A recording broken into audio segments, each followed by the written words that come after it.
Selamat pagi adik-adik kelas 8. Perkenalkan, nama saya Lucia Berti. Kalian bisa memanggil saya dengan sebutan Kak Lucia atau Ibu Lucia. Saya adalah salah satu mahasiswa dari program studi Bahasa Indonesia yang akan berdinamika bersama dengan kalian kurang lebih 2 minggu.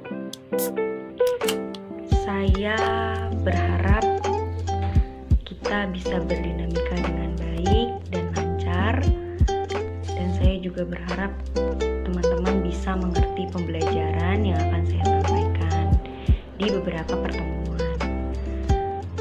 Untuk itu, perlu teman-teman ketahui pada pertemuan kali ini, tujuan pembelajaran yang akan kita capai adalah peserta didik mampu memahami struktur dan kaidah kebahasaan teks berita. Untuk itu, marilah kita menyaksikan video pembelajaran yang sudah saya buat. Semoga pembelajaran kali ini bisa bermanfaat untuk kita semua. Terima kasih.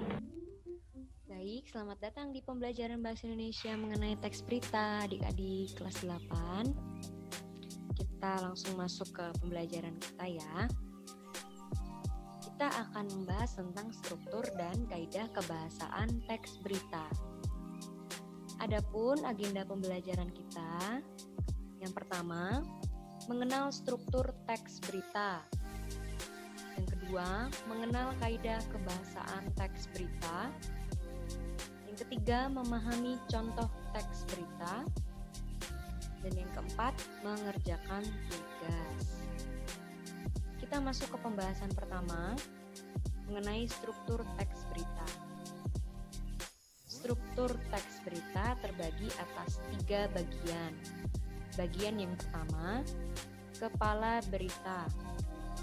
Kepala berita merupakan unsur yang sangat penting dalam berita karena dapat menentukan isi dari berita tersebut akan dibaca atau tidak oleh masyarakat. Kepala berita berfungsi menggambarkan seluruh isi berita secara ringkas. Biasanya, kalian bisa menemukan kepala berita itu ada di paragraf pertama. Selanjutnya, tubuh berita. Tubuh berita berisi peristiwa-peristiwa yang dilaporkan dengan bahasa singkat, jelas, dan padat. Yang ketiga, struktur teks berita, yaitu ekor berita. Ekor berita berisi keterangan tambahan atau bisa juga berupa informasi tambahan yang tidak sesuai dengan judul. Bagian ini sifatnya opsional, artinya boleh ada atau tidak. Selanjutnya kita masuk ke contoh teks berita. Saya akan membacakan teks berita yang sudah tertampilkan di Salindia. Untuk judul, Kabupaten Bekasi ajukan perpanjangan PSBB ke Ridwan Kamil. Pemerintah Kabupaten Bekasi, Jawa Barat kembali mengajukan perpanjangan status pembatasan sosial berskala besar atau PSBB proporsional ke Gubernur Jawa Barat Ridwan Kamil. Pengajuan tersebut mengingat masa berlaku status serupa sebelumnya telah berakhir. Kita sudah ajukan ke pemerintah Provinsi Jawa Barat untuk memperpanjang PSBB proporsional terhitung mulai hari ini hingga 14 hari ke depan, kata juru bicara gugus tugas percepatan penanganan COVID-19 Kabupaten Bekasi Alamsyah di Cikarang, Jumat tanggal 17 bulan 7 tahun 2020. Keputusan tersebut diambil berdasarkan hasil evaluasi atas meningkatnya kasus konfirmasi positif di wilayah Kabupaten Bekasi pada 14 hari PSBB proporsional sebelumnya. Sepanjang bulan ini, pemerintah daerah mencatat adanya lonjakan kasus positif dengan jumlah kasus baru mencapai 66 yang mayoritas disumbang oleh klaster kawasan industri. Sumber diambil dari liputan6.com. Kita ulas satu persatu. mengenai teks tersebut dari kepala berita, mana yang termasuk ke dalam bagian kepala berita. Yang pertama, kepala berita yang di dalam teks tersebut itu termasuk dalam paragraf pertama. Penjelasannya, pada bagian kepala berita sudah mewakili inti dari sebuah berita tersebut. Penggambaran berita disampaikan secara ringkas. Selanjutnya, tubuh berita. Tubuh berita dari teks tersebut termasuk dalam paragraf kedua dan ketiga. Penjelasannya, pada bagian tubuh berita, teks tersebut merupakan penjelasan dari kepala berita yang dilaporkan dengan bahasa singkat, jelas, dan padat. Selanjutnya, ekor berita. Di dalam contoh teks berita di atas, teks tersebut termasuk dalam bagian ekor berita karena penulis hanya ingin memberikan keterangan tambahan terkait inti berita yang sudah disampaikan. Hal ini tidak mempengaruhi inti berita, jadi kehadirannya bisa ada atau tidak. Selanjutnya, kaidah-kaidah kebahasaan teks berita. Ada 6 kaidah kebahasaan teks berita. Yang pertama, penggunaan bahasa bersifat standar.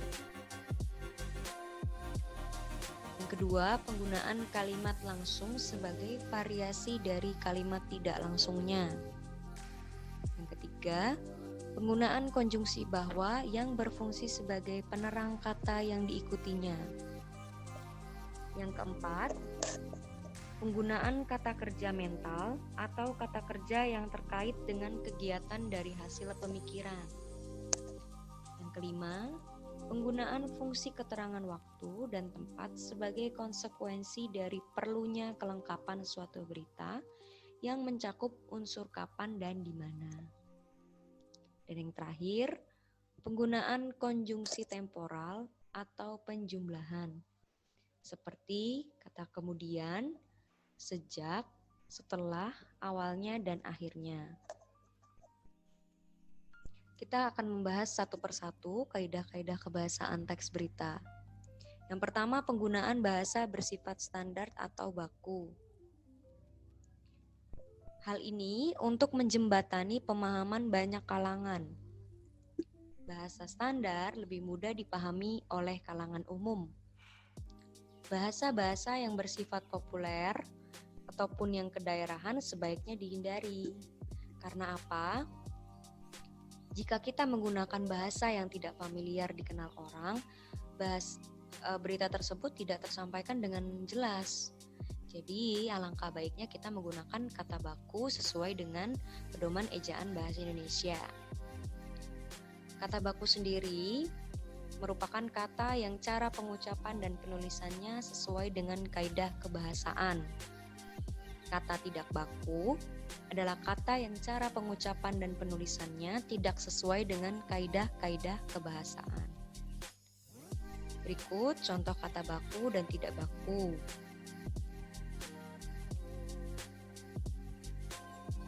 Yang kedua, penggunaan kalimat langsung sebagai variasi dari kalimat tidak langsungnya.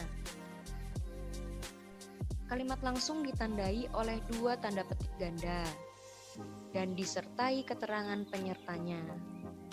Penggunaan kalimat langsung terkait dengan pengutipan pernyataan-pernyataan oleh narasumber berita.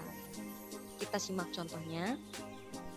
Masyarakat, wisatawan, dan pendaki tidak diperbolehkan mendaki dan beraktivitas dalam radius 2 km dari kawah Gunung Slamet, paparnya. Jadi, kita bisa lihat dari contoh tersebut terdapat 2 tanda petik yang menerangkan bahwa ini adalah kalimat langsung yang disampaikan oleh narasumber berita. Yang ketiga, penggunaan konjungsi bahwa yang berfungsi sebagai penerang kata yang diikutinya. Hal ini terkait dengan pengubahan bentuk kalimat langsung menjadi tidak langsung. Tadi yang kedua itu menunjukkan kalimat langsung ya, menggunakan dua tanda petik tadi. Nah, kita lihat contohnya. Sejumlah staf Atpel Manado mengatakan bahwa Kepala Atpel Manado sudah pulang. Kalimat tersebut merupakan kalimat tidak langsung ditandai dengan kata bahwa atau konjungsi bahwa. Yang keempat, penggunaan kata kerja mental. Penggunaan kata kerja mental atau kata kerja yang terkait dengan kegiatan dari hasil pemikiran. Misalnya kata memikirkan, membayangkan, berasumsi, berpraduga, berkesimpulan, dan beranalogi. Kita lihat contohnya. Mereka memikirkan solusi untuk bisa keluar dari peristiwa yang memilukan itu. Nah, dari contoh kalimat tersebut, penggunaan kata kerja mental ditandai dengan kata memikirkan. Yang kedua, warga membayangkan seandainya hujan itu kembali turun dan dengan terus-menerus. Kata apa yang menandai? Yaitu kata membayangkan. Yang kelima, penggunaan fungsi keterangan waktu dan tempat. Penggunaan fungsi keterangan waktu dan tempat sebagai konsekuensi dari perlunya kelengkapan suatu berita yang mencakup unsur kapan dan di mana. Kita simak contohnya. Yang pertama, sekitar pukul 12.45 waktu Indonesia Barat, langit Riau tampak mendung. Dari contoh pertama, apa yang menandakan keterangan waktu dan tempat? Ya, keterangan waktunya yaitu pukul 12.45 waktu Indonesia Barat, dan keterangan tempatnya yaitu Kota Riau. Contoh yang kedua, gempa dengan kekuatan 5,4 skala Richter menerjang Maluku pagi ini. Yang menandakan keterangan waktu yaitu pagi ini, dan yang termasuk ke dalam keterangan tempat yaitu Kota Maluku atau daerah Maluku. Yang terakhir, penggunaan konjungsi temporal atau penjumlahan. Penggunaan konjungsi temporal atau penjumlahan seperti kata kemudian, sejak, setelah, awalnya, dan akhirnya. Iya, jadi penggunaan konjungsi temporal itu adalah waktu, yaitu tempo. Hal terkait dengan pola penyajian berita yang umumnya mengikuti pola kronologis atau urutan waktu. Contoh yang pertama, sekitar pukul 12.45 Sabtu tanggal 15 bulan 3 2014, langit Riau tampak mendung. Tak lama kemudian, hujan yang diharapkan semua masyarakat akhirnya pun turun. Hujan yang turun di siang bolong ini memang tidak terlalu deras. Hal ini ditandai dengan konjungsi kata kemudian di contoh tersebut. Contoh yang kedua, itu lokasinya masuk perkampungan. Jadi kita melalui Jalan Fatmawati Raya, kemudian masuk ke Jalan Cipete, dan masuk Jalan Haji Jian. Kata petugas pemadam kebakaran Sudin Jakarta Selatan, Dendi. Sama seperti contoh pertama, ditandai dengan kata kemudian. Nah, kita masuk ke langkah-langkah menulis berita. Langkah-langkah menulis berita ini terbagi atas 4. Saya hanya akan mengulas sedikit karena kita akan membahasnya pada pertemuan ketiga. Jadi langkah-langkah menulis berita ini ada 4. Yang pertama, menentukan sumber berita. Yang kedua, mendatangi sumber berita. Yang ketiga, mencatat fakta-fakta penting. Dan yang keempat, mengembangkan catatan menjadi teks berita yang utuh dengan memperhatikan struktur dan kaidah-kaidah. Untuk menambah pemahaman kalian, Ibu mempunyai tugas yang akan disampaikan di LKPD. Ibu akan mengirimkannya di Google Classroom ataupun WA group kelas ya. Terima kasih, pembelajaran hari ini sudah selesai. Semoga pembelajaran ini menjadi pembelajaran yang bermakna untuk kita, sehingga kita bisa menerapkannya di kehidupan